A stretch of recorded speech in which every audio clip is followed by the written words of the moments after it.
नमस्कार प्रणाम। हम बानी एक्टर राज द्विवेदी और आज हम बात करे वाला बानी भोजपुरी के सुपरस्टार यानी प्रमोद प्रेमी यादव जी के बारे में। काहे कि भैया रोजाना होली के एक से एक धमाका उनकर मार्केट में आ रहल बा।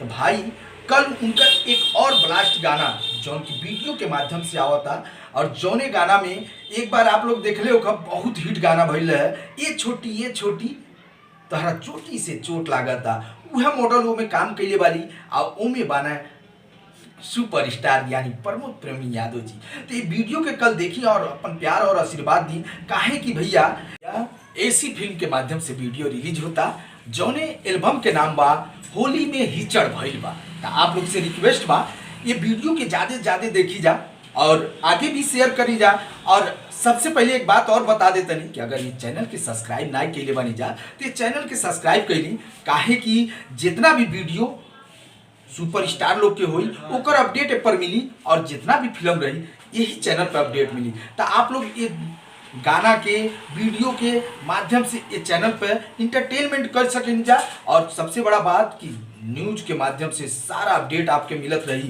कोई भी कौनो भोजपुरी स्टार होता है सबका ऊपर मिलत रही। तो आप लोग सबसे पहले 3P फास्ट न्यूज के सब्सक्राइब कर लीजा।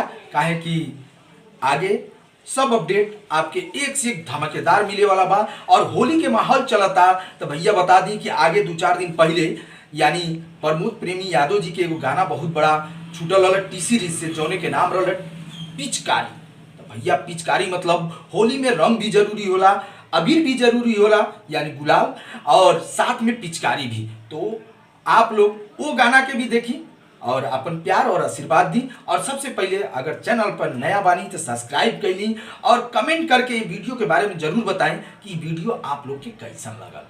नमस्कार।